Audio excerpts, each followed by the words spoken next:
Hello. I want to talk to you guys about something that occurred in my past. A while back, my dad told me a story about the true meaning of some holidays, as in Santa Claus and the Easter Bunny. Now, the true meaning of Christmas, as in Xmas, as in Santa Claus, was not about some really fluffy fat dude that climbed through your chimney and gave you free crap.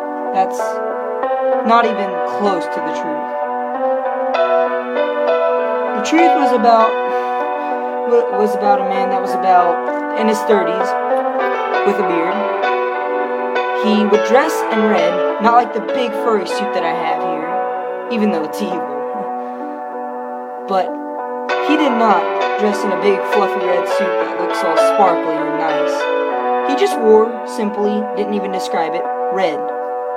He wore red, I don't know, maybe because it resembled death or any of blood, anything of that cause. He would climb through men, women, children's roofs, and he would, first, if it was a woman or a young child lady, yes, he did this to ladies, he would rape the mother and rape the daughter, and eventually he would kill both of them. So you can imagine now that Santa Claus was not Santa Claus. He was a rapist / serial killer that climbed through people's roofs and killed their families. So that describes him pretty well. Eventually, cops captured him and realized he was a madman. So he was locked up in an asylum or a mental hospital for crazy people. And now for the next story that my dad told me. He told me that the true meaning of the Easter Bunny was not a bunny that hops around laying eggs around for people to find, usually talking about candy being inside them. No, this is about a 15-year-old that had really no one in the school liked him. Everyone bullied him and told him he was just a peasant, because this all happened in France. And he got very angry at this. He had anger problems, so he ended up making a hit list to kill people.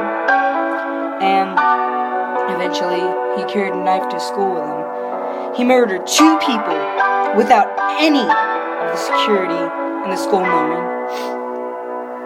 So, and went further. He did not he never went to school again. He quit his school, and that's when things got disturbing. The next thing that he did was he went off and he did some crazy stuff. He was a serial killer, so now you can imagine the kind of stuff that he did. So he became a true serial killer.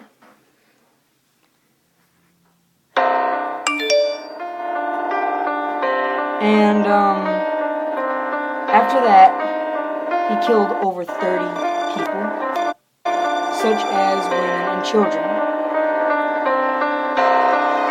And this got violent. So after he got caught a couple times, they started finding DNA samples and started being able to track this man down. So he had to find a disguise. As you can imagine, this did not work out. He only had at least 15 more people killed before he was caught. Instead, this time, he wore a suit with a bunny mask. He killed multiple people. He would walk into people's houses, stare them down while they walked home, and then as soon as they reached the door, he would wait about 20 minutes and then go into the house and kill everyone in the home. He was only in thirst for blood. Many people say, well, he was just crazy. Eventually, cops tracked him down. They found him in an old warehouse, laughing and chuckling as he cut it open, people's bodies and corpses, and laughed as he ate them. Yes, this man was also a cannibal. He was crazy. he was finally locked up in an asylum just a couple miles from his school.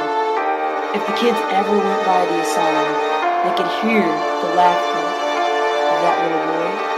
That was not little anymore. And so kids, I'd like you to know, when you're walking out in the streets all by yourself in the holiday season, think about those people. And that's the true meaning of some.